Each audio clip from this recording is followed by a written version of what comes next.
That's what the scale said when 19-year-old Reiko Matsumoto stepped off the train at Crystal City Internment Camp, Texas, on April the 15th, 1945. The Imperial Japanese Army had told her exactly what American devils would do to captured nurses: torture, rape, pass her between units like a cigarette, make her into a comfort slave, using her until her body broke and her mind shattered. Death was preferable. Suicide was honorable. Surrender was the end of everything that made you human. But nobody had mentioned the bacon. If you or your family served during World War II, especially if you encountered Japanese prisoners in Texas or anywhere else, this story will break your heart. What you're about to hear is a true account of honor, sacrifice, and the moment when enemy became human. You'll discover why a Texas cowboy gave up everything for a Japanese prisoner. You'll learn the secret that Reiko kept for 70 years. And you'll understand why one breakfast changed the course of two families forever. Her name was Reiko Matsumoto, and this is how one meal destroyed everything she'd been taught to believe. The mess hall tent at Crystal City smelled like a dream Reiko didn't know she was allowed to have. It was 6 o'clock in the morning, and the Texas sun was already streaming through the canvas flaps in thick golden bars that cut through the rising steam from the cooking grills. The sound was wrong for a prison camp. Soldiers were laughing. Metal spatulas scraped against hot cast iron. A coffee percolator bubbled and hissed like it had all the time in the world.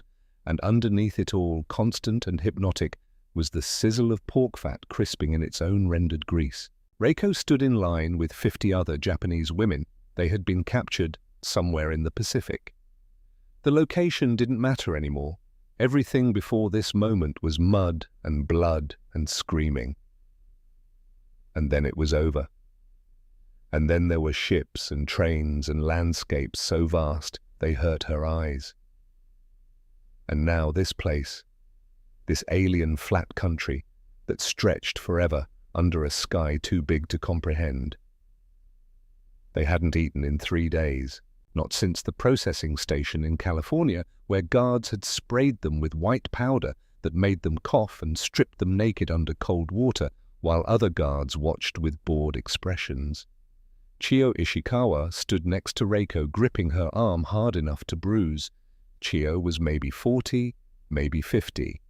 It was hard to tell. The war had carved years into her face that shouldn't have been there yet. She had been a teacher in Osaka before the world went insane. Now she was a prophet of doom, a keeper of the old certainties, the last believer in promises that were already turning to ash. "Do not eat," Chio hissed in Japanese, her breath hot against Reiko's ear. "It is poison, or worse.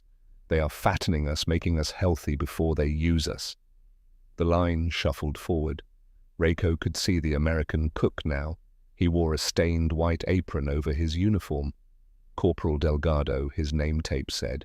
He had dark skin and an easy smile, and hands that moved with the casual confidence of a man who had cooked 1,000 breakfasts and would cook 1,000 more. He was humming something, a song Reiko didn't recognize, something with a rhythm that matched the sizzle of the bacon. The woman in front of Reiko received her tray. 4 strips of thick-cut bacon, 2 fried eggs with yolks still runny, a pile of shredded potatoes fried golden brown, 2 pieces of white toast with butter already melting into the bread, a tin cup of coffee with real cream swirling on the surface. "Next," Delgado called out. Reiko stepped forward. Her hands shook as she held out her metal tray. Delgado didn't leer. He didn't grab. He didn't do any of the things Reiko had been taught to expect from American soldiers. He just scooped bacon onto her tray with the same easy motion he'd used for the woman before her. The eggs slid off his spatula with a wet sound. The potatoes made a small mountain. The toast landed with a soft thump. "Eat up, Mom," he said, and his voice was respectful, almost kind. "Going to be a hot one today." "Ma'am?" He had called her Ma'am. Devils didn't say ma'am. Reiko stared at the tray. Her stomach was a knot of hunger and fear, twisted so tight she couldn't tell where one ended and the other began. The bacon glistened with fat. Little bubbles of grease still popped on the surface, releasing tiny puffs of steam. The smell was overwhelming. Hickory smoke and salt and something rich and fundamental that spoke directly to the animal part of her brain, the part that didn't care about propaganda or honor or the emperor or anything except the fact that she was starving. What would happen when Reiko tasted American bacon? The answer would change everything she believed about the enemy. But first, she had to make a choice that would mark her forever. Chio's voice cut through her thoughts like a blade. They are making us healthy strong before they pass us to the soldiers. This is how it begins, with kindness, with food. Then the masks come off. Other women were already sitting at the long wooden tables. Some refused to touch their trays. They sat with arms crossed, faces set in masks of rigid defiance, waiting for the poison to reveal itself, waiting for the lies to end and the torture to begin. Others were crying silently, tears running down their cheeks as they stared at food they didn't dare eat, convinced that the first bite would be their last act of free will. And one girl, maybe 16, had already broken. She was eating with her hands, shoving eggs and potatoes into her mouth, while she wept, her face a battlefield of hunger and shame. Reiko found a spot at the end of a table. She set her tray down carefully like it might explode. The bacon was still making that soft, crackling sound. Little whispers of heat death. She could see the crystallized salt on the surface, see how it caught the light. The meat was striped with white fat and deep red lean. It curved slightly from the heat, the edges darker, almost caramelized. Steam rose from it in delicate wisps. She picked up a strip with trembling fingers. The texture was wrong for anything she knew. Japanese food was delicate, paper-thin fish that melted on your tongue, translucent noodles that slipped down your throat like silk. Rice so light it seemed to float. This bacon was heavy, solid, substantial, real in a way that felt almost aggressive. The exterior was crispy, ridged with tiny peaks and valleys, but underneath the fat was still soft, warm, yielding. The grease coated her fingertips, left them shining in the morning light. The smell up close was even stronger. Smoke and salt and pork and something else. Something that might have been America itself distilled into meat. Chio gasped. Other women turned to look. Reiko bit down. The bacon crunched between her teeth, shattering like thin ice. Then the fat melted. It happened instantly, a transformation from solid to liquid, coating her tongue, her teeth, the roof of her mouth. Salt exploded across her taste buds, not harsh, but layered, complex, enhanced by minerals she couldn't name. The smoke flavor came next, slow and deep, like breathing in a forest fire from miles away, all wood and char and ancient heat. And underneath it all, the pork itself was sweet. Not sugar sweet, but the natural sweetness of meat that had been raised, right, fed right, cured right. Rich and fundamental and utterly unlike anything in Japanese cuisine. This wasn't food for survival, this was food for pleasure. Food that said you deserved more than just enough. Food that said someone cared if you enjoyed your breakfast. Food that said you were worth the effort, worth the expense, worth the kindness. If this is poison, Reiko thought, why does it taste like kindness? She ate the whole strip, then another, then the eggs, breaking the yolks with her fork and watching the yellow run into the potatoes like liquid gold, like sunshine, like hope. Then the toast, crispy and buttery and soft, all at once, the bread so white and pure it almost hurt to look at. Then the coffee, bitter and hot, and awakening the cream, cutting through the darkness like dawn breaking over mountains she would never see again. And while she ate, while she committed this unforgivable act of surrender, she thought about her mother. Her mother, who was probably still in Tokyo, who was probably eating bark soup if she was lucky, dried sweet potato leaves, roots dug from gardens that had become battlefields, rationing every single grain of rice, making it last, making it count, making it enough when enough was never enough. Her mother, who had sent Reiko to the Imperial Army Field Hospital, with promises that she would be fed, promises that she would be safe, promises that serving the emperor was the highest honor a young woman could achieve. Her mother, who would never taste bacon like this, who would never know that abundance like this existed. Who would never understand that her daughter had betrayed everything: the emperor, the nation, the propaganda, the promises for 6 strips of hickory-smoked pork and 2 fried eggs? The shame was a living thing in Reiko's chest. It had teeth. It bit with every swallow. But she kept eating because the bacon was real and the propaganda she was starting to understand was not. Chio stood up so fast her bench scraped against the floor, a sound like a scream. "Kagare!" she spat. The word echoed through the mess hall, tainted, polluted, unclean. "You are Kagare now, Matsumoto. You have eaten the devil's food. You smell of them. You are dead to us." Other women stared. Some looked away quickly, afraid that meeting Reiko's eyes would contaminate them too. Others watched with careful attention, with calculation weighing their own survival against hers. If Reiko was marked, if Reiko was chosen, maybe that meant they were safe. Maybe the Americans would be satisfied with one. Reiko drank her coffee. It burned all the way down, scalding her throat, and she welcomed the pain, because at least it was honest. At least it was real. Reiko's decision to eat that bacon would mark her as an outcast among her own people, but it would also save her life in ways she couldn't imagine. Because watching from a tower 50 yards away, tracking her every movement through army-issued binoculars, was a man who had already decided he would die before he let another Japanese girl disappear. Corporal Thomas Mitchell was 23 years old, and he had already seen too much. He stood in the watchtower overlooking the mess hall with his M1 Garand rifle slung over his shoulder and his hands braced against the railing and his eyes locked on one girl in a sea of identical khaki uniforms. She reminded him of Emma. His little sister back home in San Antonio was 18, blonde where this girl was dark, American where this girl was enemy, safe where this girl was anything but. But they had the same lost look, the same way of holding themselves like they expected the world to hit them, and were just waiting to find out when and how hard. Tom had grown up on the Mitchell Ranch outside San Antonio, 500 acres of scrubland and cattle and sky that went on forever. His father raised beef, his mother raised children. Emma was the youngest, the baby, the one who cried when Tom enlisted in December 1943, the day after Pearl Harbor turned the world inside out and upside down and wrong. "Don't lose yourself over there, Tommy," she'd written in her last letter. "Come home the same person who left."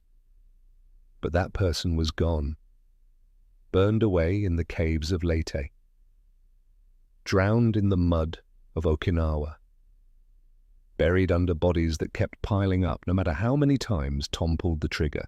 Tom had seen things, done things. The kind of things that lived behind your eyes and waited for you to close them at night so they could play on the inside of your eyelids like a movie you could never walk out of. He'd killed men. Boys, really. 17, 18 years old, charging at him with bayonets and screaming and dying when his M1 Garand spoke its 8-round truth. That was war. That was what you did. You killed or you died, and Tom had chosen to live, and he would have to carry that choice for whatever years he had left. But the caves, God, the caves. They'd been clearing resistance near Shuri Castle in March. Tom's squad had found a family hiding in a burial tomb, a mother and 3 children, the oldest maybe 12, the youngest maybe 5, just civilians, just people trying to survive the same war that was trying to kill everyone. They'd called out for them to come out, used the interpreter, promised food and water and safety, promised that the propaganda was lies, that Americans didn't torture prisoners, that surrender meant life, not death. And from inside the darkness they'd heard screaming, not the screaming of people being hurt, the screaming of people hurting themselves. By the time they got inside, the mother had used a straight razor to cut her own throat. The blade was still in her hand. The children sat around her body alive but catatonic, covered in her blood, their eyes empty of everything except the knowledge that their mother had loved them enough to try to kill them before the devils could. The propaganda had done this.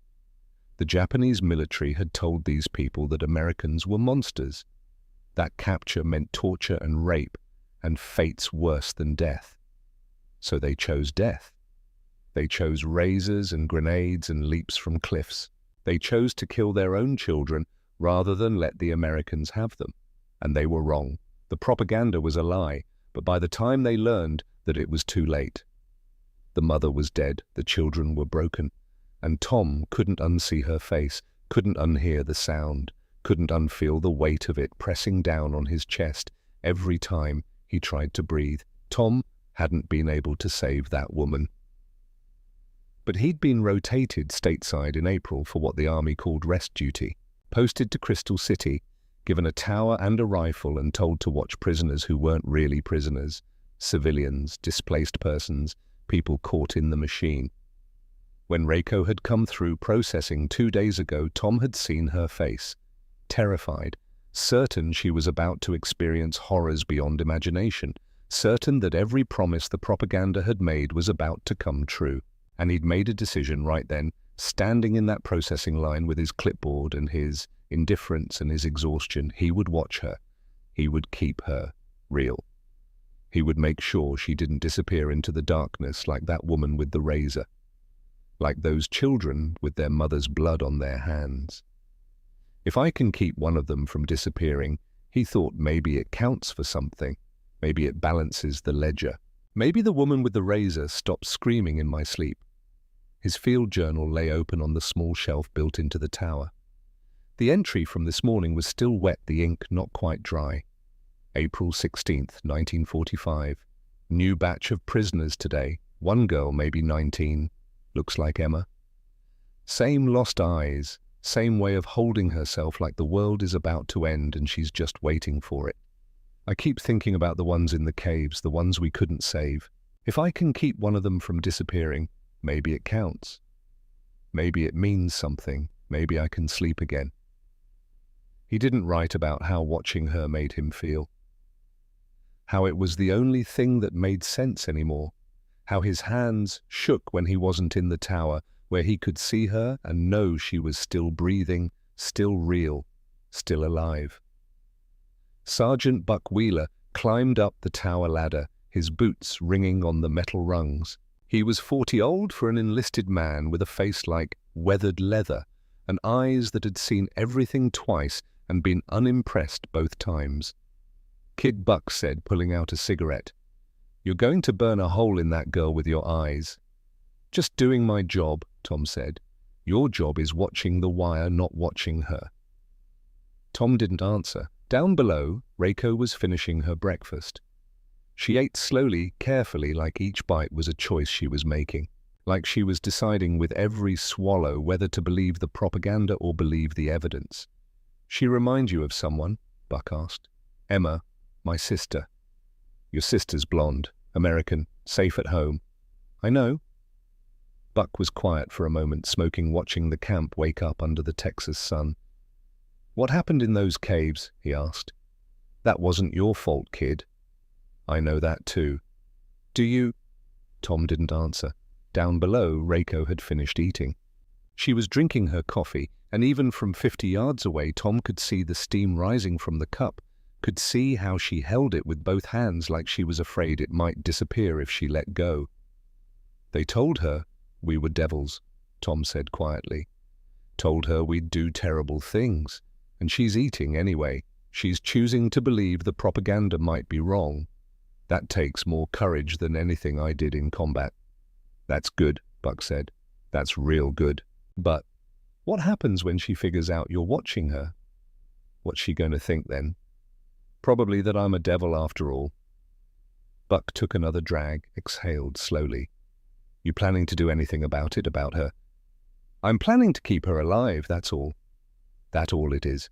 Tom didn't answer, couldn't answer, because the truth was more complicated than that, messier, harder to explain. He wasn't in love with this girl. He didn't even know her name yet. But watching her felt like the only good thing he'd done since the war started. The only choice that wasn't about killing or dying or watching people die. As long as he could see her, as long as he could keep her in his sights, she was real. She existed. She mattered. And maybe, just maybe, that was enough to balance out all the ones he couldn't save. Thomas Mitchell didn't know it yet, but his silent protection would lead to a moment he'd regret for the rest of his short life. A moment that would cost him everything. A moment that would begin with a storm and end with a choice between desire and honor.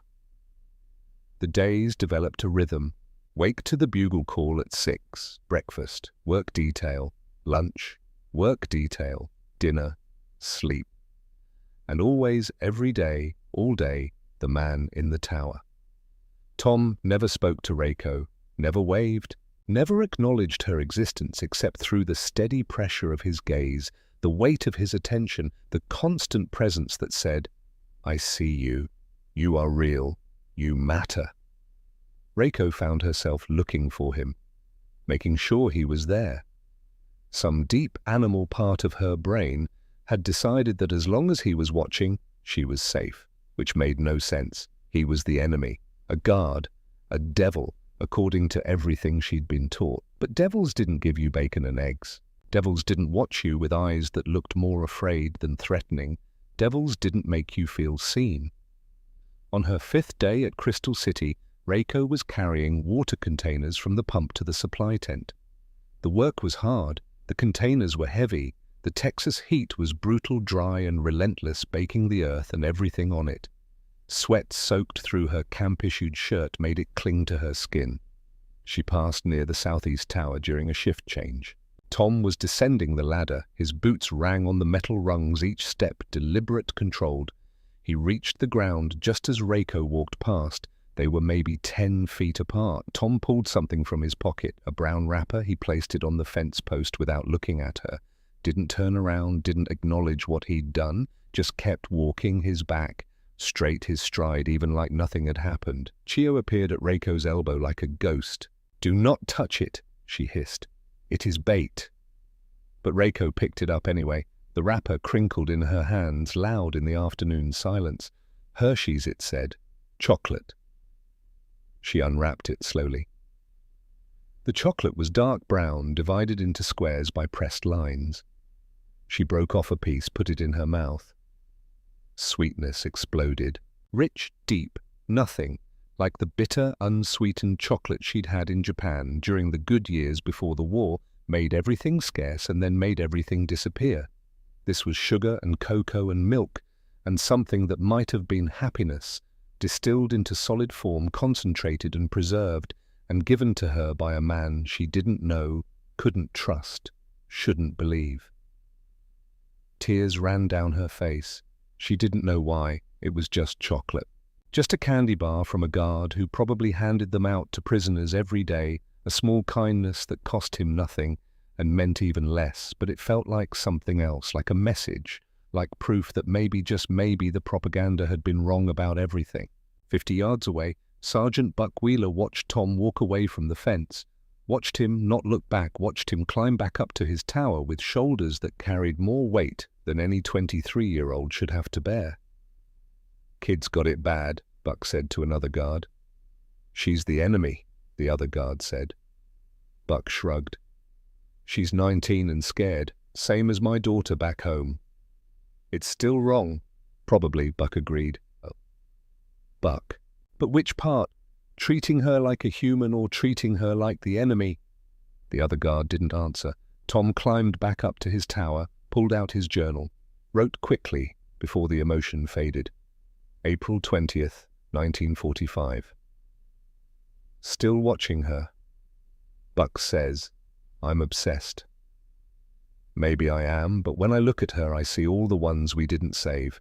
The woman with the razor, the children covered in their mother's blood. If I look away I see them instead. At least this way I'm seeing someone alive, someone who might stay that way. As long as I keep watching, she's real. She stays in the world. He closed the journal, scanned the compound, found Reiko near the water pump. She was eating the chocolate, crying while she ate. Tom's hands tightened on the tower railing. She wasn't supposed to cry. The chocolate was supposed to make her happy, or at least less scared. But maybe they were happy tears. Maybe she'd been told for so long that Americans were monsters, that kindness itself had become shocking. He would keep watching, keep her real, keep her safe, even if she never knew his name.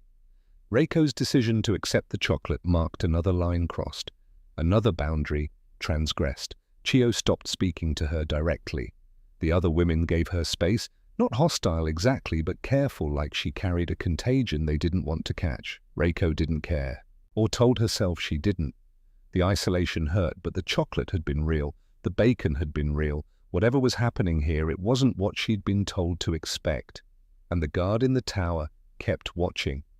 Every day, all day, his eyes following her like she was the most important thing in his world. It should have terrified her. Instead, it became a strange comfort, a constant. As long as she could look up and see him there, the world made a kind of sense. He was watching over her, not watching for her. The distinction mattered. In 6 days, an artillery shell fired from a test range 127 miles away would travel farther than anyone calculated. It would hit Crystal City internment camp at the exact moment a storm arrived. And when it did, Reiko Matsumoto and Thomas Mitchell would both make choices that would echo across 70 years, across 2 families, across the distance between enemy and human. But first, there would be more watching, more slow erosion of certainty, each small kindness chipping away at propaganda until nothing remained but the truth. And the truth Reiko was learning tasted like kindness, even when it shouldn't, even when it couldn't, even when believing it meant betraying everything she'd ever known. Then came the news from the war. May crept toward its middle days, hot and relentless. Guards arrived and departed. Fresh faces rotated in from the Pacific, carrying stories that filtered through the camp like poison gas seeping under doors. Stories about mud and death and an island called Okinawa where boys were dying faster than the army could count them. "Shuri lines worse than anything in Europe," one fresh guard said at dinner, his voice carrying across the mess hall. "Mud so thick it drowns you. Japs fighting from caves won't surrender. Just keep coming." On another guard nodded, his face still carrying the yellow tinge of atabrine anti-malarial tablets. "Heard the 77th Infantry got chewed up at Sugarloaf Ridge. Casualties in the thousands. Even the cooks are getting hit." Reiko's English was better now. 4 weeks of total immersion, of listening, of necessity. She understood most of what they said, understood that the battle was bad, that men were dying, that the war was a beast that ate everyone it touched. The guard in the tower wore the 77th Infantry patch on his shoulder. She'd seen it through the fence, a black acorn on a golden shield. That was his unit, his brothers. They were dying in mud half a world away while he stood in a tower in Texas, watching a Japanese girl who reminded him of someone safe. Was he safe here, or would they send him back? That night, Reiko lay on her cot and tried to picture the guard's face clearly. She'd only seen him up close once during a shift change, too far away to read his expression. But she remembered the impression of him. Tired, haunted, older than his years should allow, but also young, maybe 23, not much older than her. If her brother had survived the war, if he'd been captured by Americans instead of dying at Saipan, what would Reiko want them to do? Beat him, starve him, or give him bacon and chocolate and watch over him to make sure he didn't disappear? The answer was obvious. The guilt that followed was crushing. She'd been taught to hate Americans, to fear them, to believe they were devils incarnate. But the evidence said otherwise. The bacon said otherwise. The chocolate said otherwise. The guard in the tower said otherwise. What if everything had been a lie? What if her own government had lied to keep people like her from surrendering, from choosing life over death? How many had died believing the lie? How many had chosen razors and cliffs and grenades because they believed capture was worse? Reiko rolled over, pressed her face into her thin pillow, didn't let herself cry because Chio would hear and judge, and that would make everything worse. But the questions remained unanswered. Unanswerable. Late May brought the storms, Texas thunderstorms that made Pacific typhoons look tame. The sky turned colors that didn't belong in nature. Green, black, purple, gray. The air got thick and electric and wrong, like the atmosphere itself was holding its breath, waiting for violence to begin. "Storm coming!" one guard called out on the afternoon of May 16th. "Everybody, secure loose equipment, get to shelter when you hear the sirens." Reiko's detail was working near the supply depot, canvas tents full of bandages and medicine and equipment. They scrambled to tie down the flaps, drive stakes deeper, reinforced guidelines that were already starting to hum in the rising wind like telephone wires singing their strange electric songs. Thunder rolled across the flat landscape. Lightning flickered on the horizon still miles away, but closing fast. The temperature dropped 10 degrees in 5 minutes, then another 8. 18 degrees total. The air pressure plummeted. Reiko's ears popped. She had experienced storms before, typhoons in Japan, monsoons in the Pacific, but this felt different, more violent, more personal, like the sky itself was angry. The wind picked up. Tent flaps snapped like rifle shots. Dust devils spun across the compound, small tornadoes that lived for seconds and died just as fast. Guards shouted orders that got torn away by the wind before they could reach their intended targets. Thomas Mitchell was not in his tower. He was on patrol, walking the perimeter, with his M1 Garand rifle and his eyes scanning constantly, and his mind half here and half in Okinawa, where his real brothers were dying in mud. He saw the storm coming, recognized the signs, the green sky, the wall cloud forming to the west, the sudden drop in pressure that made his ears pop. This was tornado weather, the kind of weather that picked up houses and dropped them miles away, the kind of weather that killed.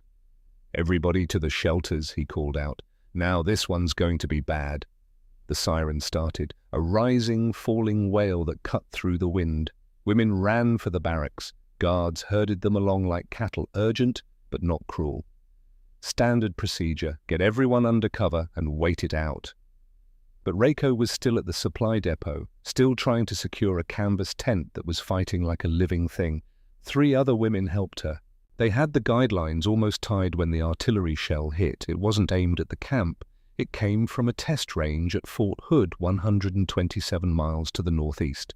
A training exercise. A green artillery lieutenant fresh from West Point who had set the elevation on his M1 14155mm howitzer to 89 degrees instead of 45, near vertical instead of the standard arc.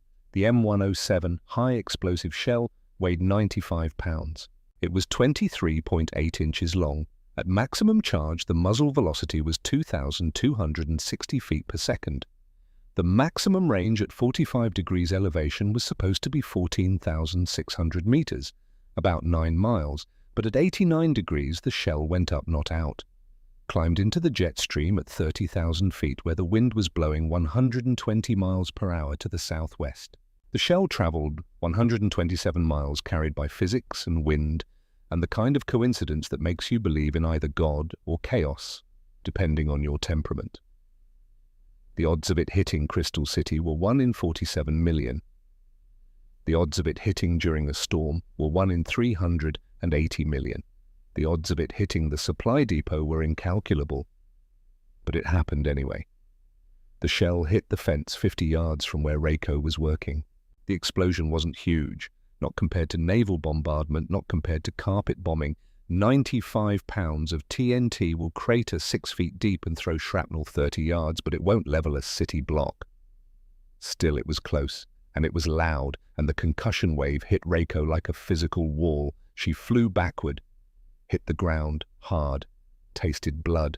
Her ears rang with a high, thin whine that drowned out everything else, turned the world into a silent movie playing on the inside of her skull. Then the tent pole snapped. The main support was a 4x4 Douglas fir beam 12 feet tall, supporting 200 square feet of canvas. It had been overstressed by the wind load.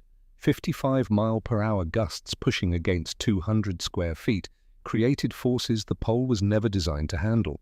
Add the concussion wave from the explosion, and the wood simply gave up. It broke with a sound like a gunshot, though Reiko couldn't hear it through the ringing. The entire canvas structure collapsed. 2,000 pounds of wet canvas fell on Reiko and 2 other women. The weight was immense, suffocating, absolute. Reiko tried to push up, but the fabric just absorbed her strength, trapped her, pressed her face into the mud. She couldn't breathe, couldn't move. Vampin couldn't scream because there was no air. The canvas was drowning her, the weight crushing her chest, the darkness absolute and final. She thought about her mother, about Tokyo, about bacon. about the tall guard who watched her from the tower and whether he would even notice she was gone. This is how it ends, she thought. Not the devil's torture, not the propaganda's promised horrors, just stupid bad luck and heavy canvas and Texas mud. Then she heard it. A voice cutting through the storm, through the ringing, through the darkness. "I got you, hold on." Light exploded, a knife flashed, canvas parted, hands grabbed her shoulders, pulled, dragged. Reiko gasped. Air rushed into her lungs like water flowing uphill, impossible and necessary and real. Rain hit her face. Wind tore at her hair. She was moving, being hauled through mud and wind and chaos. Then solid steel against her back, the side of a truck, a wall between her and the storm, and a body shielding her. Warm, real, human. Thomas Mitchell pressed Reiko against the deuce-and-a-half cargo truck and used his own body to block the wind and rain. His helmet light illuminated both their faces in harsh white. His hands were on her shoulders, not grabbing, steadying. "Are you hurt?" he shouted over the storm. "Can you talk?" Reiko stared at him. Really saw him for the first time. Mud streaked his face. Rain ran into his eyes. He looked terrified, not for himself, for her. "Are you hurt?" he said again, slower, like maybe she didn't understand English. She shook her head. "No, not hurt, just scared." His hands moved from her shoulders to her face, checking for injuries, professional, medical. His fingers gentle against her temples, her jaw, her neck, looking for blood, for broken bones, for concussion signs. His touch was kind, careful, like she was fragile, like she mattered. All the loneliness Reiko had carried since leaving Japan crashed over her at once. All the fear, all the confusion, all the impossible weight of being enemy and human and alone in a place where nothing made sense. This man had saved her life, with bacon, with chocolate, with watching from a tower every day, like she was the most important thing in his world. Now this. He'd pulled her from darkness, from drowning, from death. He'd proven the propaganda was a lie. Americans weren't devils. This man, this tall Texas cowboy with gentle hands and terrified eyes, he was good. He was kind, he was real, and he was warm and solid and right here, and the only thing in the world that made sense. Reiko didn't think. Thinking would have stopped her. She just acted. She grabbed the front of his wet uniform jacket, used it to pull herself up on her toes, and kissed him. For 2 seconds, Tom froze. Complete stillness. His brain trying to process what was happening. Enemy, prisoner, duty, honor, Emma, the razor woman, everything colliding at once. Woman. Then he kissed her back. His hand moved from her shoulder to the side of her face, cupping her cheek. His other hand pressed against the small of her back, drawing her closer. The rain hammered down. Thunder rolled overhead. Lightning turned the world white. And for 5 impossible seconds, none of it mattered. War, race, duty, nation. It all disappeared. There were just 2 people. 2 terrified, lonely people, finding each other in the storm. Reiko pressed closer. This is real, she thought. This is safe. This is everything. The solid warmth of him, the gentleness of his touch despite his strength, the way he held her like she was precious, like she mattered. She wanted more, needed this to be everything, needed it to erase the war and the fear and the crushing weight of being alive when so many were dead. Then Tom tore himself away. He stumbled back like she'd burned him. His face in the lightning showed pure horror, self-directed, absolute. "No," he choked out. "God, no. What am I doing?" Reiko stared, her lips still tingling, rain hitting her face where his hand had been. the cold rushing back in where his warmth had been. "I can't," Tom said. His voice was shaking, breaking. "You're a prisoner. I'm a guard. I can't do this." He looked at her, really looked at her, and the expression on his face wasn't disgust. It was fear. Fear of himself. Fear of what he'd almost become. "Get back to your tent," Tom ordered. But his voice was broken, desperate. "Go, now. It's not safe here." He wouldn't look at her. He pointed into the rain. His hand trembled. Reiko stood, frozen. The rejection hurt worse than any blow. She'd expected violation, expected the guard to take what he could. That's what devils did. That's what the propaganda promised, but he'd refused. He'd chosen nothing over everything. Why would a man who could take anything choose nothing? "Go," Tom said again, softer, desperate. "Please."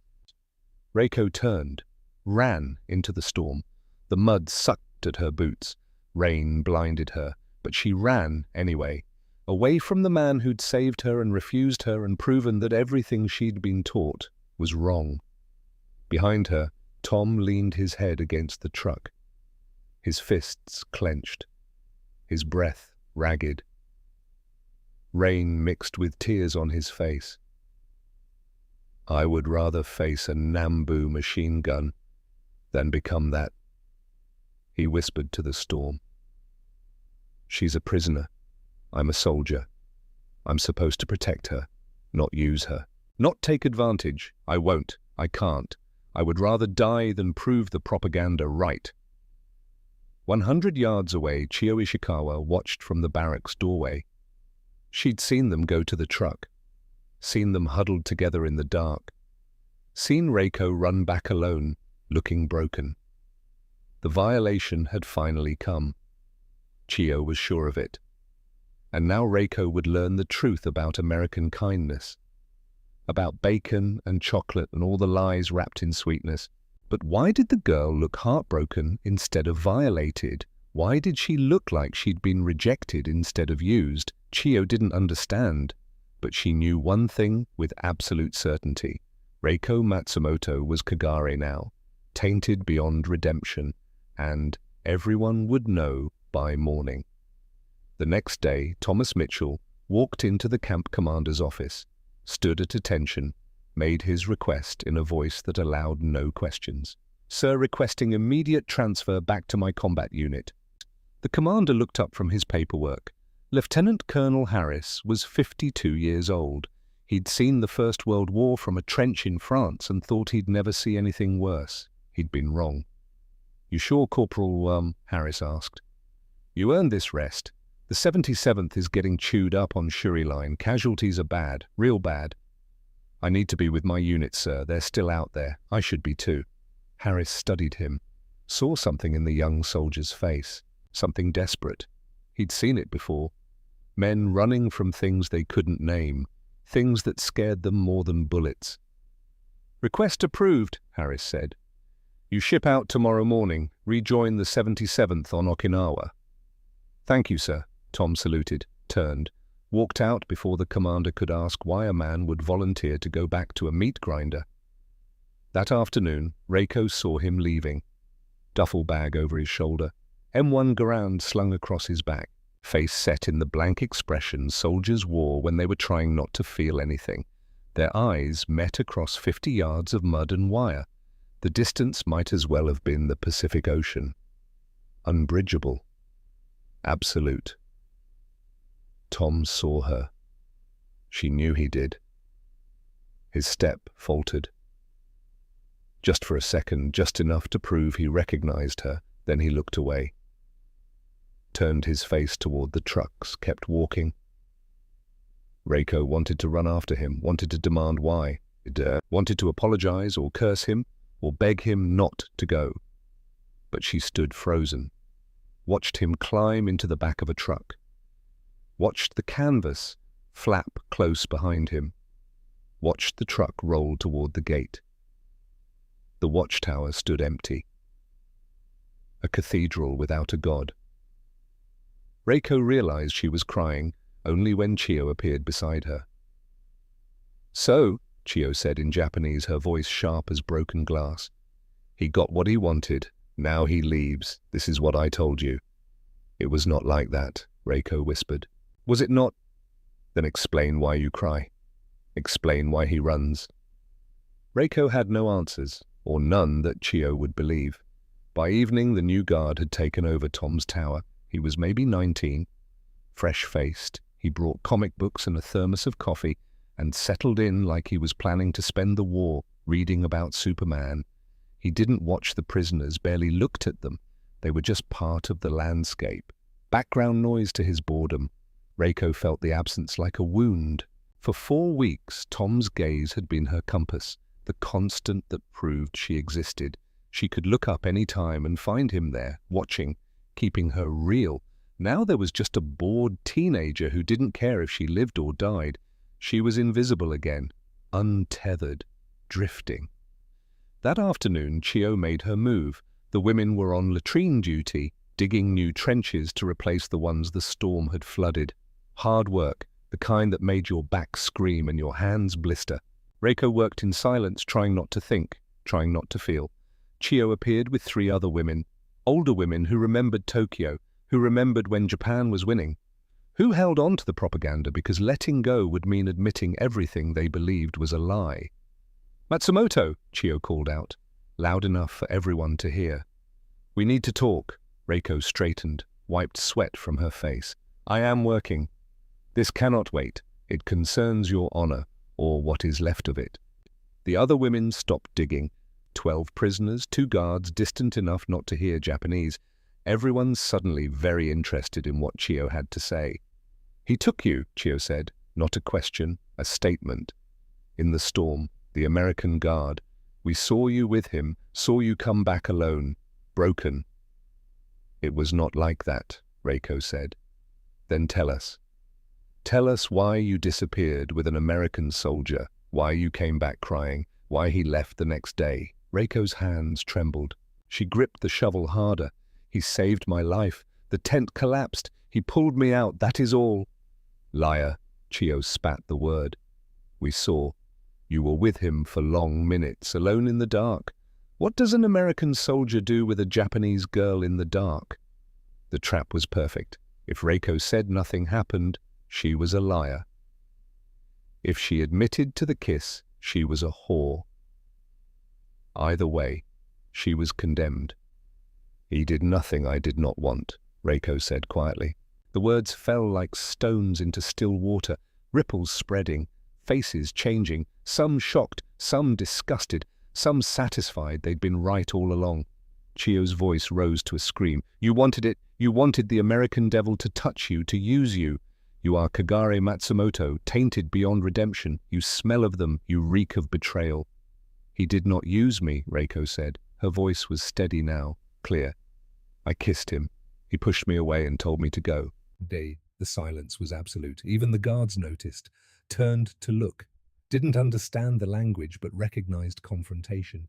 Chiyo's face went white, then red. "You lie. American soldiers do not refuse. They take. That is what they do. That is what we were told." "Then we were told wrong," Reiko said. The words hung in the air. Heresy, blasphemy, treason against everything the Emperor's voice on the radio had promised. Against the certainty that had let women choose razors over surrender, against the foundation of their entire understanding of the war. "You are no longer one of us," Chiyo said, each word precise, final. "You are theirs now. Sleep at the edge of the tent. Do not touch our food. Do not speak to us. You are Kagare, unclean, dead to us." The other women nodded, some reluctantly, some eagerly. The herd protecting itself by exiling the sick. Reiko stood alone in a circle of judgment, her shovel in her hands, her truth too strange to be believed. She had been a prisoner to the Americans. Now she was a pariah to the Japanese. 2 cages, one made of wire, one made of hate. That night, Reiko moved her cot to the far corner of the tent. Away from the others, the isolation was physical now, measurable in feet and inches. No one would share food with her. No one would speak to her. She was a ghost, present but unseen, breathing but dead. She lay on her cot and stared at the canvas ceiling and wondered if Tom was already in Okinawa, already back in the mud, already dying for a country that would never know his name. 2 days later, Lieutenant Rebecca Cohen came looking for Reiko, the nurse who had processed her, who had examined her with medical efficiency, who had looked at 50 terrified women and seen only work to be done. Matsumoto, Cohen said, consulting her clipboard. "You speak English now?" "Some, yes." "Good. I need workers for a special detail. Sorting personal effects from deceased soldiers. It's sensitive work. You'll be separated from the main camp, heavily supervised, but the work is important." Reiko nodded. Separated from the main camp meant separated from Chio, from the judgment, from the isolation that somehow felt worse than being alone. "You understand what you'll be doing," Cohen continued. "These are items from American soldiers killed in action. Letters, photos, personal effects. You'll sort them.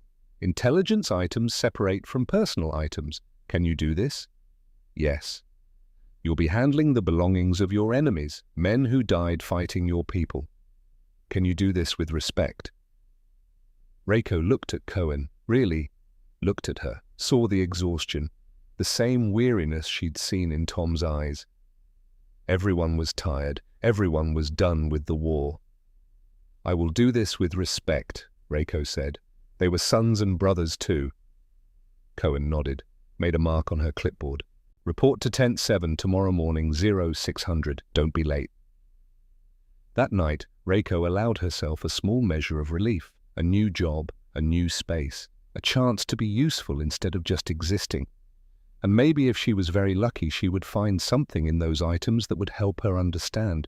That would explain why American soldiers gave her bacon for breakfast and then died in mud fighting her people. The next morning, Reiko reported to Tent 7.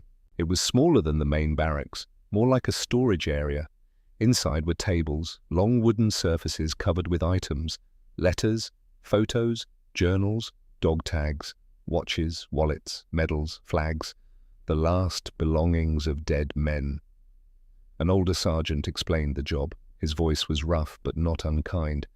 "Intelligence items go in the green boxes, maps, orders, anything with Japanese writing, anything that looks military. Personal items go in the brown boxes. We send those to families. Keep them separate. Work carefully. These men died serving their country. Show respect." Reiko nodded, sat at her assigned table. The sergeant handed her a crate. It was heavy, wooden, stained with dark marks that might have been water or might have been blood. She opened it. The smell hit her first. Mildew, decay. The sweet rot of things left too long in wet places. Inside were leather pouches. Dozens of them, each one pulled from a dead soldier's body. From a sow. Reiko's hands trembled as she reached for the first one. Inside was a wallet, photos of a smiling woman, a baby, a letter that started, "My dearest Tom." She set it in the brown box. Personal. The next pouch held dog tags and a map. The map went in the green box. Intelligence, the tags in the brown. Personal. She worked for hours. Each item was a story, a life. Tom from Nebraska had a wife and baby. Michael collected coins from every place he'd been stationed. Robert wrote poetry to someone named Alice. James carried a photo of his mother and a recipe for apple pie written in her handwriting. They were not devils. They were boys, husbands, sons, brothers. They were human, and they were dead. Reiko felt the weight of it, the crushing realization that everyone in this war was human. Everyone had mothers who would cry, sisters who would wait, lives that mattered.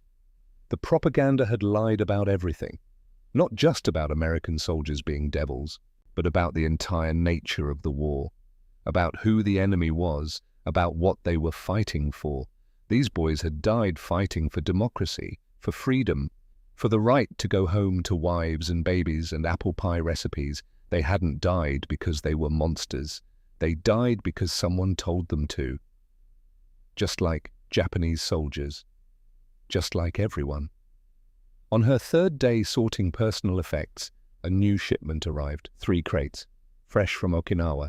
The sergeant explained they'd been rushed through processing, bodies recovered from recent fighting. The label said 77th Infantry Division, May to June 1945. Reiko's hands froze on the crate she was opening. 77th, Tom's unit. The sergeant noticed her reaction. "You okay?" "Yes," Reiko managed. "Sorry, I will work." She opened the first crate. More pouches, more letters, more photos, different names, same stories, same heartbreak. Then her fingers closed around something different. Not a leather pouch, a book. Small, hardcover, canvas, green. She pulled it out. Her heart stopped. It was an American field journal, standard issue. The kind officers and educated soldiers kept. It was soaked, stained. The canvas cover was dark brown in places, not water. Blood. Dried blood that had soaked into the fabric and turned it stiff. Reiko opened it with trembling hands. The first pages were ruined. Ink turned to blue-grey smears. Water damage, rain or mud or blood had destroyed them. But deeper in, protected by the ruined pages, the writing was legible, angular, strong, precise. She read the first clear entry she could find. March 10th, 1943, enlisted today. Pa wasn't happy, Emma cried. But someone's got to stop the Japs after Pearl Harbor. Besides, it's the right thing to do. America needs every man who can fight. I can fight. The handwriting. She'd seen Tom writing in a notebook once, sitting in his tower, pen moving across paper with the same angular precision. This was Thomas Mitchell's journal, and it was in a crate of items from dead soldiers, which meant Tom was dead. Her vision grayed at the edges. The tent spun. She gripped the table to keep from falling. The journal was here, in the death pile, which meant Tom was dead. The sergeant looked over. "Hey, you need a break." Reiko shook her head, couldn't speak, slipped the journal under her shirt against her stomach. Hidden. The guards were looking away. They didn't care. There were hundreds of items, thousands. One small journal wouldn't be missed. She worked the rest of the day in a fog, sorting items she didn't see, thinking only about the small hard shape pressed against her skin. Proof that Tom Mitchell had died. Proof that her prayer had gone unanswered. Proof that the man who saved her had gone back to the war, and the war had killed him. That night, Reiko waited until the other women in her tent were asleep. She lit a stolen candle, opened the journal, and began to read. The early entries were from before the war, before Tom knew what war was. She read about his enlistment, his basic training, his hopes, his promises to Emma to come home the same person who left. Then came the combat entries. The handwriting changed, got rougher, more desperate. The boy who enlisted disappeared. The soldier who survived took his place. December 20th, 1944. Leyte. First combat, first kill. He was maybe 17, had a photo of his mother in his pocket. I threw up after. Sergeant Buck says that's normal, says it gets easier. I don't want it to get easier. I don't want to be the kind of man who kills and doesn't feel it. Reiko traced the words with her finger. He had killed Japanese soldiers, her people. But he had felt it, had mourned it, had carried the weight. Then came the entry that explained everything. March 5th, 1945. Okinawa, the caves. God, the caves. We found a family. Woman and 3 kids. Used the interpreter, told them to come out, promised safety. Heard screaming inside. By the time we got in, the mother had used a razor blade to cut her own throat. The kids were covered in her blood. They told her we were devils. Made her believe death was better than surrender. They were wrong. But she's dead anyway. Can't unsee it. Can't unhear the sound. Reiko's tears fell on the page. Smudging ink that was already smudged. This was the woman Tom talked about. The razor woman. The one who haunted him. Who made him watch Reiko like keeping her alive. could somehow balance the ledger. April 16th, 1945. New batch of prisoners arrived today. One girl, maybe 19. Japanese, looks like Emma. Same age, same terrified eyes. What if Emma was captured? What would I want someone to do for her? Beat her, rape her, or give her a Hershey bar and make sure she doesn't disappear? Like the woman with the razor, I know what I want. I know what's right. So I'll watch her. I'll keep her real. Maybe it counts for something. He had seen his sister in her.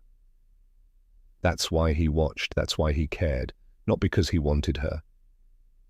Because he wanted to save someone, anyone, one person who could be kept from disappearing. May 5th, 1945. Still watching her. Buck says I'm obsessed. Maybe I am. But when I look at her, I see all the ones we didn't save. The woman with the razor. The children covered in blood. If I look away, I see them instead. At least this way I'm seeing someone alive. Someone who might stay that way. As long as I keep watching, she's real. She stays in the world. Reiko pressed the journal to her chest, rocked slowly. He hadn't been a devil watching his prey. He'd been a broken soldier trying to save one person, trying to prove to himself that not everything had to end in blood. Then came the storm entry. Her hand shook so hard she could barely hold the page. May 16th, 1945. Hell of a storm tonight. Lightning, wind, rain like Okinawa. Artillery shell hit the wire. Stray round from somewhere. Tent collapsed. Found her trapped. Pulled her out, got her to the truck. Tried to keep her warm. And then, Christ, I don't even know how to write this. She kissed me, not me forcing her, her kissing me. Grabbed my jacket and just kissed me. For about 2 seconds, I forgot everything. The caves, the screaming, all of it. Felt human for the first time in a year. Felt alive. Then I remembered what I am, what she is. Prisoner, soldier, guard, captive. If I'd kept going, I'd be everything they told her we were. I'd be the devil she was taught to fear. I would rather face a Nambu machine gun than become that. Pushed her away, told her to go. Saw the look on her face, like I'd hit her. But if I hadn't stopped, I'd have proven the propaganda right. I'd have taken advantage of a terrified prisoner. I'd have become the monster. Can't do that, won't do that. Requested transfer back to my unit. It's the only place that makes sense anymore. At least in combat you know who you are. Reiko sobbed into her hands. He had refused her, to protect his own honor, to stay human. To prove that American soldiers were not the devils Japan had promised. His rejection had been sacrifice, not insult. And she had thought he didn't want her. Had carried shame and confusion, not understanding that his refusal was the greatest kindness he could give. The proof that everything she'd been taught was a lie. May 31st, 1945. Back with the 77th. Back on Okinawa. Shuri Line assault. Mud everywhere, can't see 10 feet. Buck took shrapnel this morning. Died right in front of me. His last words were, "Tell my girl I..." And then nothing. Just gone. I think about the Japanese girl sometimes. Hope she's okay. Hope she understands why I had to leave. Hope she doesn't think I... The entry stopped mid-sentence. The rest of the page was covered in a massive, dark stain. Brown, stiff. It had soaked through the next 10 pages. Dried blood. Tom's blood. Reiko traced the stain with shaking fingers. This was where he died, writing about her, hoping she was okay, hoping she understood, and she hadn't. She'd thought he rejected her because she was tainted, unworthy, when really he'd rejected her to stay worthy himself. The final entry was dated June 4th, 1945. Shuri Line, still raining, still mud. Artillery everywhere. General Buckner keeps pushing.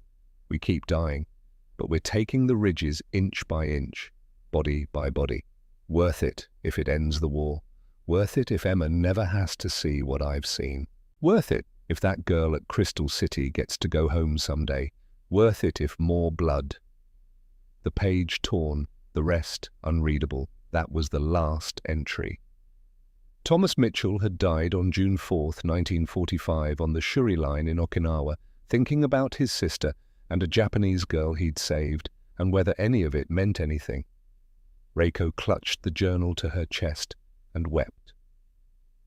Not quietly, not carefully.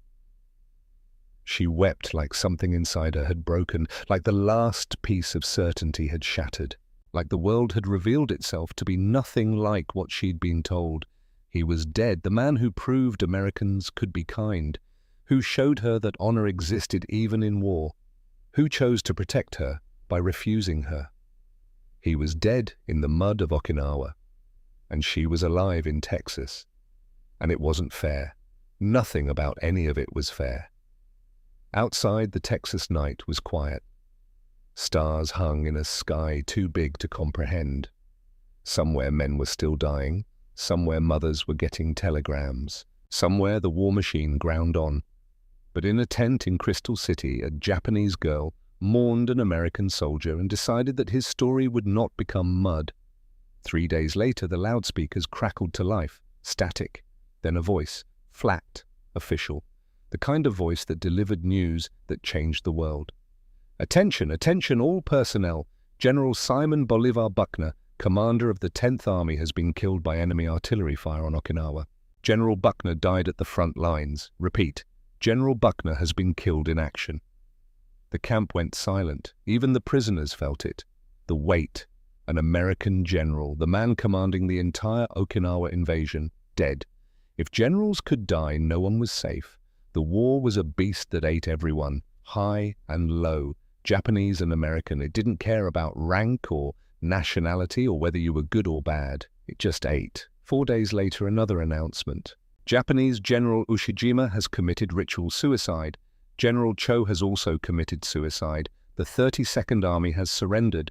The Battle of Okinawa is over. Allied victory. The war in the Pacific was ending. Japan was losing. The certainty that had sustained the propaganda was crumbling. The divine wind had not come. The certain victory had turned to certain defeat. The emperor's promises had been lies. Reiko saw Chiyo Ishikawa by the water pump. The older woman's face was grey, hollow, empty. All the rigid certainty had evaporated. Her gods were dead. Her leaders had killed themselves rather than face defeat. Everything she'd believed had turned to ash. "What will we do?" Chiyo whispered, not to Reiko specifically, just to the universe. "Where will we go?" Reiko looked at her, felt something that might have been pity or might have been recognition. They were both ghosts now, both haunted by the death of the world they'd known. "We will live," Reiko said quietly. Chiyo stared at her. Why? For what? Reiko had no answer, or not one that Chiyo would understand. She turned and walked away, left Chiyo by the pump. A woman who had lost her faith and found nothing to replace it with. That night, Reiko opened Tom's journal to the inside back cover, found a blank page, picked up a pencil she'd stolen from the supply tent, and wrote. June 25th, 1945. The war is over. Today they told us we are no longer prisoners. We are displaced civilians. They will help us rebuild. I am alive. I do not know why. I have sorted the letters of 1,000 dead men. I am the only one who knows the story of Corporal Thomas Mitchell. 77th Infantry Division. He was afraid. He was kind. He was not a devil. He was a soldier. He chose honor over desire. He chose to protect me by refusing me. I will not let his story become mud. I will be the keeper. That is my honor. She closed the journal, pressed it to her heart, made a promise to a dead man who would never know she kept it. 1 week later, the gates of Crystal City opened, not torn down, just unlocked. The barbed wire was still there, but it was no longer a cage, just a fence.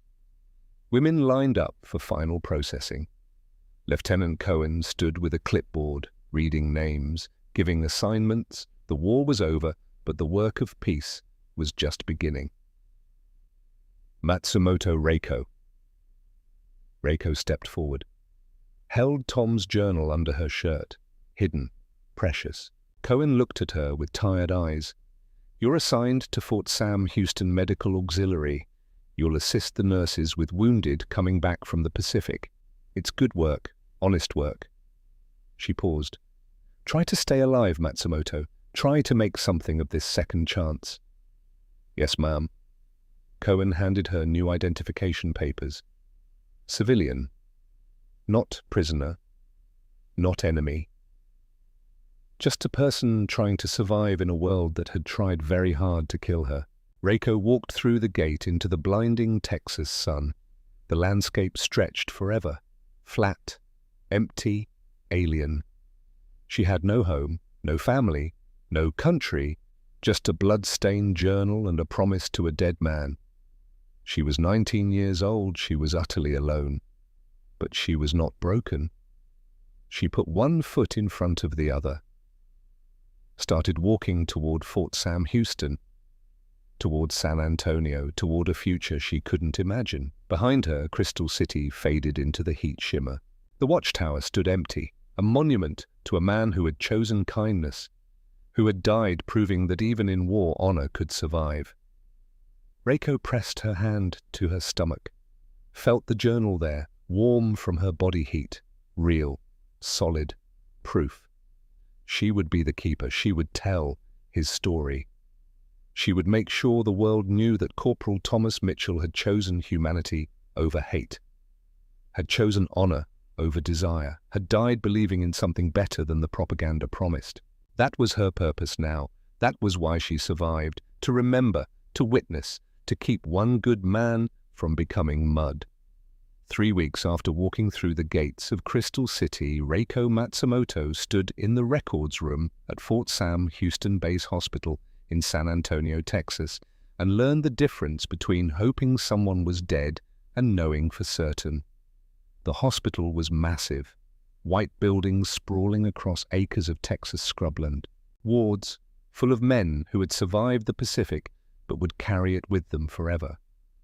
Amputees learning to walk on prosthetics, burn victims wrapped in bandages, men who stared at walls and flinched at loud noises and woke up screaming about islands whose names Reiko didn't know. She worked as a civilian auxiliary nurse, the lowest rank, the least trusted. She changed bandages, emptied bedpans, fetched supplies, translated when Japanese prisoners of war needed medical care. The work was hard, humbling, but it was honest, and it kept her hands busy enough that she couldn't think too much about the journal hidden under her mattress in the nurses' barracks. Every night she read it, memorizing Tom's words, learning his story, the progression from eager recruit to broken soldier. The way his handwriting changed got rougher, more desperate.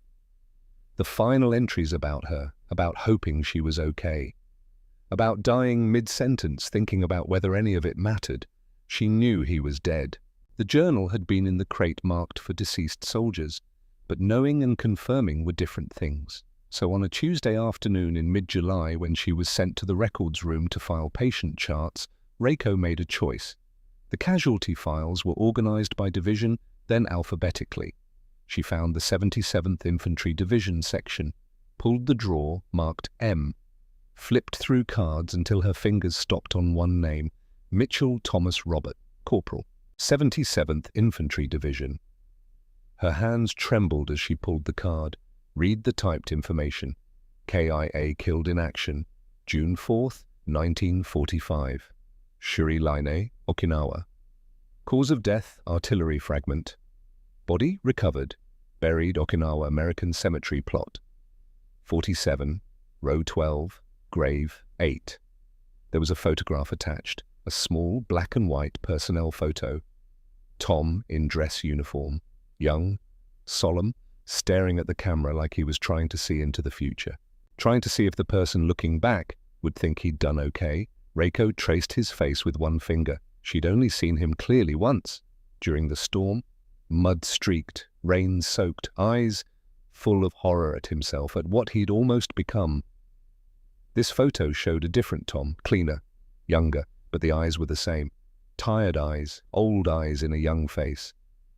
The card confirmed what the journal had told her. Thomas Mitchell was dead, had died the same day he wrote his last entry, had died thinking about his sister Emma and a Japanese girl he barely knew, and whether saving one person could balance the weight of all the ones he couldn't save. Reiko carefully returned the card to its place, filed her patient charts, walked back to her ward with steady steps, didn't let herself break until her shift ended and she was alone in the barracks bathroom with the door locked and water running to cover the sound of crying. 2 days later, she met the man who had watched Tom die. Corporal Rafael Delgado was 35 years old and he'd been rotated stateside after taking shrapnel to his shoulder at Sugarloaf Ridge. The doctors said he was lucky. The fragment had missed the major arteries by inches. He'd survived the initial wound, survived the evac, survived the infection that killed so many. Now he was recovering, learning to regain full range of motion in his arm, learning to live with the ghost pains that came at night. Reiko was assigned to his ward rotation, changing dressings, checking for infection, helping him with the exercises the physical therapist prescribed. "You're good at this," Delgado said one afternoon. His English was accented, Texas Mexican, musical almost. "Most of the nurses, they look at us like we're broken. You just see work to be done." "You are not broken," Reiko said. Her English was much better now, still accented, still careful but functional. "You are healing." Healing, he shifted on the bed, winced. The scar tissue was still tender. "Sure, that's one word for it." He studied her face, saw something there. "You were a prisoner, right, at Crystal City?" "Yes." "I worked there before the war ended, in the mess, cooked breakfast for the prisoners." He paused. "You might remember me. Corporal Delgado." Reiko's hands stilled on the bandage she was wrapping. The cook. The man who had served her the first bacon. Who had called her mom when she expected devils. "I remember," she said quietly. "You were kind." "Just doing my job." He watched her face. There was a guard there, young guy, Corporal Mitchell, Texas boy, always watching the prisoners like he was afraid they'd disappear if he looked away. "You know him." The room tilted. Reiko gripped the edge of the bed to steady herself. "I saw him," she managed. "He was a guard. I did not speak to him.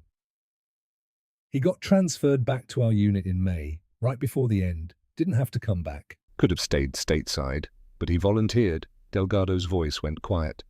"Kid said his buddies were still fighting, said he needed to be with his unit." Reiko couldn't speak, could barely breathe.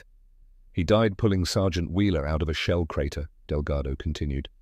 "Buck was already gone, took shrapnel to the chest, but Tommy didn't know. Tried to drag him to safety anyway. Another shell landed, got them both. Each word was a stone dropping into still water, creating ripples that would never stop. They said Tommy didn't feel anything," Delgado added, trying to offer comfort. "Fragment hit him in the back, probably dead before he knew what happened. That's something, right? Better than bleeding out in the mud." Reiko nodded. Couldn't trust her voice. "You okay?" Delgado asked. "You look pale." "I am fine," Reiko said. "Just tired." She finished the bandage, gathered her supplies, walked out of the ward on legs that didn't quite feel attached to her body. Tom had died saving someone, of course he had. That's who he was, the man who gave chocolate to prisoners, who watched over a Japanese girl because she reminded him of his sister, who chose honor over desire because taking advantage would have made him the monster the propaganda promised. Of course he died trying to save someone, even someone who was already dead, even when it cost him everything. That night, Reiko made a decision. Tom had a family, a sister named Emma, parents who raised him on a ranch outside San Antonio, people who got a telegram saying killed in action, but nothing else. No details, no story, no truth about who their son was and what he'd done and why it mattered. They deserved to know, and Reiko was the only one who could tell them. The journal had an address on the inside cover, written in Tom's careful handwriting next of kin information. Mitchell Ranch, Route 5 outside San Antonio, Texas, only 40 miles away. Reiko could visit in person, could knock on their door, could say, "I knew your son, I have his journal. He saved my life. But the thought terrified her. What if they hated her? What if they saw a Japanese face and remembered Pearl Harbor? What if they blamed her for Tom coming back to the war? For his death, a letter was safer. A letter could be ignored, burned, forgotten. A letter didn't demand a response. Reiko sat at the small desk in the nurses' barracks, pulled out paper and pen, began to write. The words came slowly, each sentence carefully constructed. She rewrote it 4 times before she was satisfied. August 15th, 1945. Fort Sam, Houston, Texas. Dear Miss Emma Mitchell, my name is Reiko Matsumoto. I do not know if you will want to read this letter. I was a Japanese prisoner at Crystal City Internment Camp. Your brother Thomas was a guard there before he returned to Okinawa. I understand I am your enemy, but I am also the person who has your brother's journal. I found it in a crate of personal effects from deceased soldiers. It was blood-stained. I should have turned it in, but I could not, because it was his story, his truth. And someone needed to know. Your brother wrote about you many times. He loved you very much. He said you were his reason for fighting, to keep you safe. He worried about you every day. He also wrote about me. He watched over me in the camp because I reminded him of you. He was afraid I would disappear like other people he saw in the war. He saved my life during the storm. I did something shameful. I kissed him. He refused me. Not because he thought I was dirty or bad, because he wanted to stay a good man. He wrote in his journal, I would rather face a Nambu machine gun than betray the trust in her eyes. Miss Emma, your brother died a hero. Other soldiers told me he died trying to save his friend Sergeant Wheeler. But more than that, he was a kind man in the middle of a cruel war. He showed me that Americans are not devils like Japanese propaganda said. He showed me that honor can be a quiet thing, a choice made in the dark when no one is watching. I will return the journal if you wish. It belongs to your family. I am only keeping it safe until you want it. I am very sorry for your loss. I am sorry for my country's war. Your brother showed me what real honor looks like. He was a good man. You should know this from someone who saw it. Respectfully, Reiko Matsumoto. She sealed the letter, addressed it, walked to the post office on base the next morning and dropped it in the mail slot before she could change her mind. Then she waited. 1 week passed, then 2. August rolled into September. The war in the Pacific ended officially. Japan surrendered. VJ Day celebrations erupted across America. Sailors kissed girls in city squares. Confetti rained from buildings. The nightmare was over. Reiko watched from a hospital window, saw soldiers celebrating, saw civilians crying with joy, felt nothing except a hollow ache where certainty used to live. The war was over, but Tom was still dead. The woman with the razor was still dead. All the boys in the records room with KYA on their cards were still dead. Victory didn't resurrect them. It just meant their deaths had purchased something. Whether that something was worth the price remained to be seen. Reiko assumed Emma had ignored the letter, or burned it, or shown it to her parents who decided they wanted nothing to do with a Japanese woman claiming to have known their son. Then on August 30th, Reiko's supervisor found her during afternoon rounds. Matsumoto, the head nurse said, someone's here to see you. Civilian, waiting in the lobby. Reiko's heart hammered. Who? Didn't say. Young woman, blonde, said it was personal. Reiko walked to the lobby on legs that felt like water, pushed through the double doors, saw a girl sitting on a bench, 18 years old, blonde hair pulled back in a practical ponytail, blue eyes red from crying, wearing a simple cotton dress and cowboy boots. She held Reiko's letter in trembling hands. She looked exactly like Tom. Same nose, same stubborn chin, same eyes that had seen too much and were trying very hard to stay strong. Emma Mitchell stood up. Are you Reiko Matsumoto? Reiko nodded, couldn't speak. Emma's face crumpled, then firmed. She crossed the lobby in 3 steps and hugged Reiko. Not a polite hug, a desperate one, the kind that says I'm drowning and you're the only solid thing in the world. Thank you, Emma whispered against Reiko's shoulder. Thank you for writing. Thank you for keeping him safe. Thank you for telling me the truth. Reiko stood frozen, then slowly raised her arms, hugged this girl back, this stranger who was Tom's sister, who had loved him, who had waited for him, who would never see him again. They stood in the hospital lobby and cried together. Two young women who had lost the same man for different reasons, who carried different pieces of his story, who needed each other to make the whole. When they finally pulled apart, Emma wiped her eyes. I want to hear everything.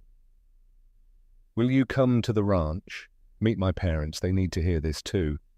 Your parents will hate me, Reiko said. I am Japanese. You knew Tommy. You kept his memory. That makes you family. The word hit Reiko like a physical blow. Family. She hadn't had family since leaving Japan, since the war scattered everyone to the winds, since she became a ghost moving through an enemy country with nothing but a blood-stained journal and a promise to a dead man. I will come, Reiko said. Emma drove a battered pickup truck, her father's truck. She drove fast. One-handed, the other hand gripping Reiko's letter like a lifeline. When we got the telegram, it just said killed in action, Emma said. Her voice was steady now, controlled, like she'd used up all her tears and had none left. We didn't know how, didn't know if he suffered, didn't know what he was thinking at the end.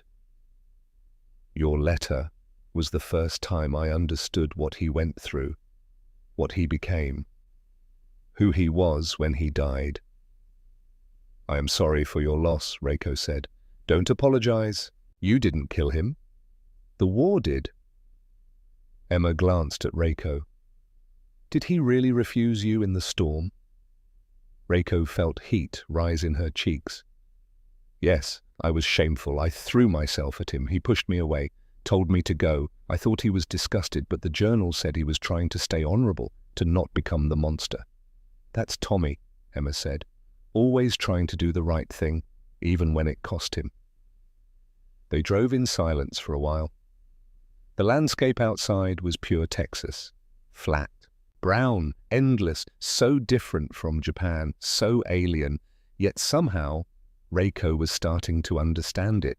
The sky too big to lie under, the horizon too far to reach, the sense that you could drive forever and never escape yourself. The Mitchell Ranch appeared as the sun started its descent toward the horizon.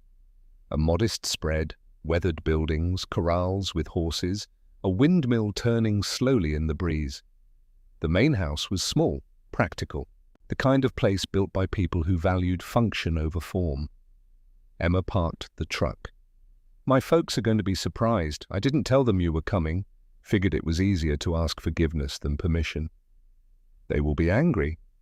Probably, but they'll listen. And once they hear what you have to say, they'll understand. Mr. and Mrs. Mitchell were in the kitchen when Emma pushed open the screen door. They looked up, saw their daughter, then saw the Japanese girl behind her. Mrs. Mitchell's face went white. Mr. Mitchell stood up so fast his chair scraped the floor. Emma, what in God's name is this? This is Reiko Matsumoto, Emma said quickly. Her voice was firm, brooking no argument. She knew Tommy. She has his journal. She's the one who sent me the letter, and she's staying for dinner. Mr. Mitchell was maybe 55, weathered, strong, a man who'd worked cattle and land his whole life. His face showed every year, every hard season, every loss. You brought a Jap into our house. His voice was low, dangerous. I brought the woman who kept Tommy's memory alive. Emma shot back. The woman who knew what kind of man he was at the end.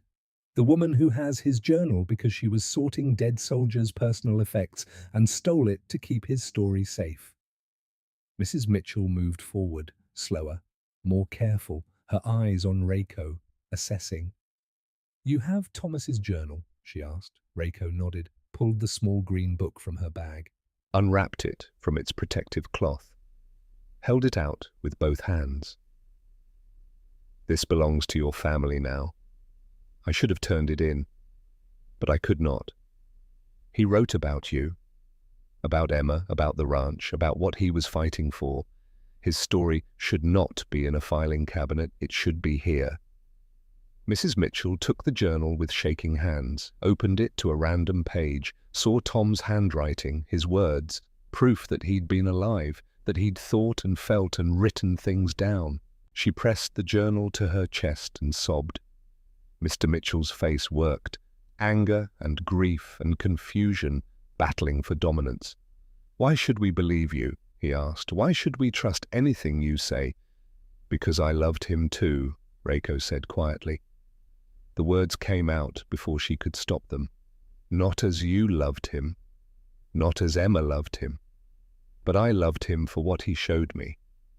That honor exists, that kindness is possible even in war. That choosing to be good matters more than winning." Emma put her arm around Reiko's shoulders. "She's telling the truth, Pa. I can feel it. Read the journal, you'll see." Mr. Mitchell looked at his wife, at his daughter, at this Japanese girl standing in his kitchen with tears in her eyes, and his son's journal in her trembling hands. He nodded slowly. "Sit down. We'll read it together." That night, the Mitchell family sat at their kitchen table and read Tom's journal aloud, taking turns, passing it between them. Mr. Mitchell read the early entries, the hopeful ones, the ones about enlisting and basic training and promises to come home. His voice was steady, proud. Mrs. Mitchell read the combat entries, her voice breaking on the descriptions of death, of killing, of the boy with his mother's photo, of the woman with the razor. Emma read the entries about Reiko, about watching her, about wanting to save someone, about the chocolate and the storm and the kiss and the terrible choice between desire and honor. "Still watching her," Emma read. "Buck says I'm obsessed. Maybe I am, but when I look at her, I see all the ones we didn't save. If I look away, I see them instead. At least this way, I'm seeing someone alive." Emma's voice was strong. "That's who you were, Tommy. That's what you chose. I'm proud of you." Mrs. Mitchell read the storm entry. "I would rather face a Nambu machine gun than betray the trust in her eyes." She looked at Reiko. "He saw you as a person, not an enemy, a person worth protecting." Mr. Mitchell read the final entries about returning to Okinawa, about Sergeant Wheeler dying, about hoping Reiko was okay, about whether any of it was worth it. Worth it if Emma never has to see what I've seen. Worth it if that girl at Crystal City gets to go home someday. Worth it if... The blood, the torn page, the end. Silence filled the kitchen like water filling a well. Mr. Mitchell finally spoke. His voice was rough, raw. "He stayed good. Even over there.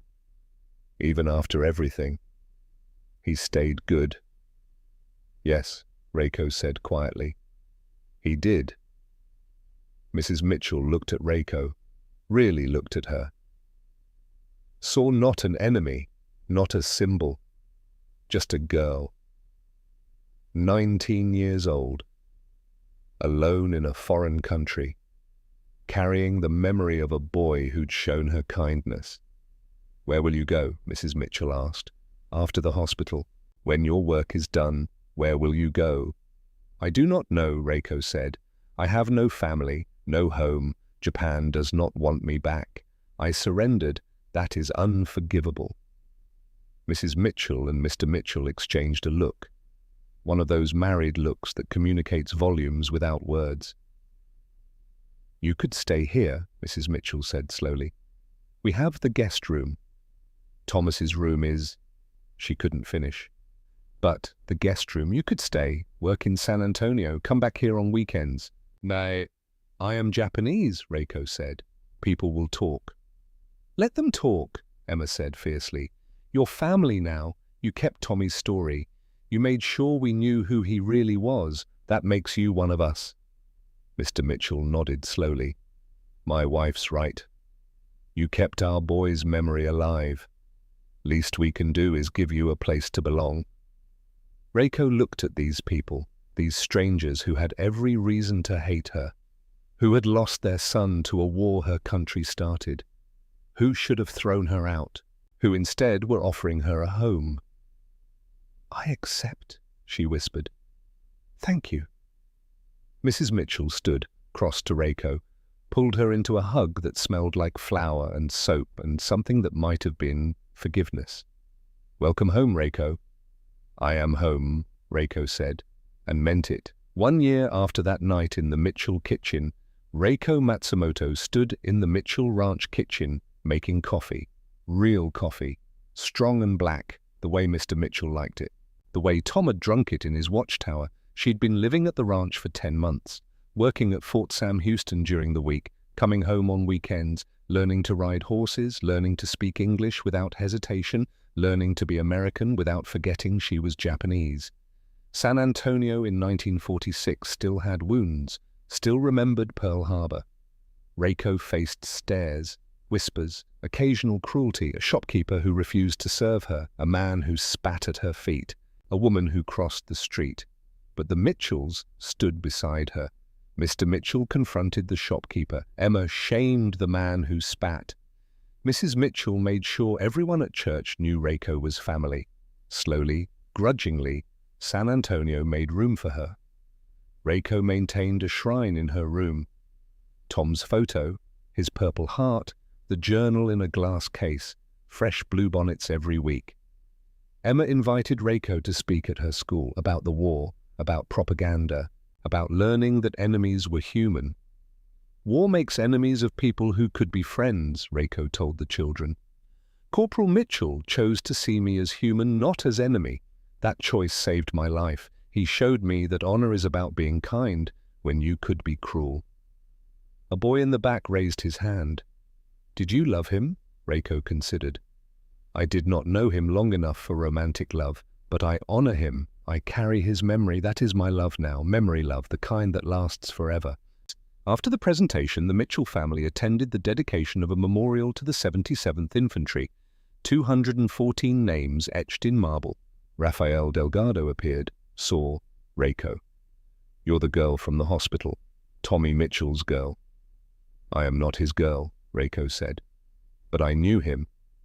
He wrote about you, said you reminded him why we fight. Not just to win, to stay human." That evening, Reiko drove to the cemetery on the Mitchell property, the family plot. There was a headstone for Tom, empty grave. His body was in Okinawa, but the stone said he was here too. Corporal Thomas Robert Mitchell, 1922 to 1945. Beloved son and brother Reiko knelt, placed bluebonnets, spoke to him. "Tom, you showed me the propaganda was lies. You refused me to stay a good man. That was your honor. I keep your honor alive. This is my honor now." She traced his name. "Emma and your parents gave me family. Enemy became family. I am keeper of your story. I will tell it until I am old. One soldier chose humanity over hate, chose honor over desire. I will make sure the world remembers."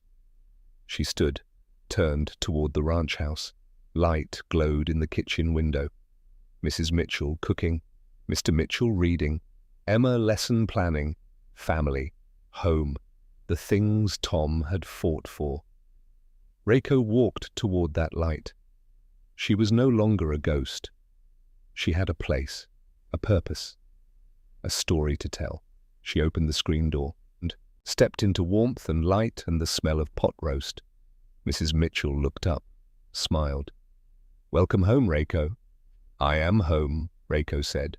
70 years later, long after Reiko had passed, the journal still existed, protected by the Mitchell family, shown to grandchildren and great-grandchildren, a testament to the moment when enemy became human. Reiko Matsumoto Mitchell lived to 91. She married a kind accountant from San Antonio in 1952, had 3 children, became a registered nurse, worked at Fort Sam Houston for 40 years.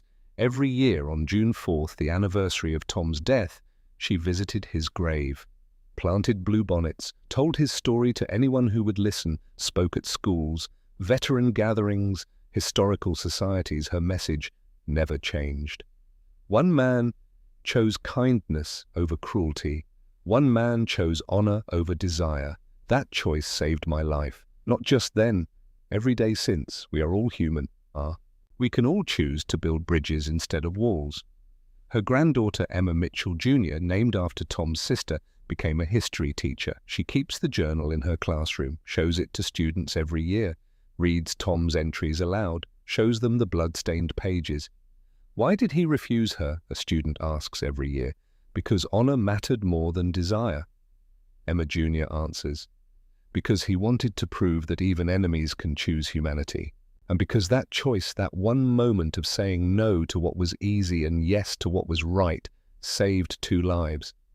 Hers in that moment, his forever in memory. The students are silent, understanding, learning. And somewhere in Texas, bluebonnets still bloom every spring. Children still play in the yard of Mitchell Ranch. A journal still rests in a glass case. And on June 4th, every year the Mitchell family, descendants of both Tom and Reiko blood, and chosen, gathers at a grave marker and plants flowers and tells the story of how an enemy became a sister, how a devil became an angel, how one breakfast changed everything. Because that's what honor does. It outlasts the war, it outlives the warriors, it becomes eternal. One choice, one kindness, one bridge, forever.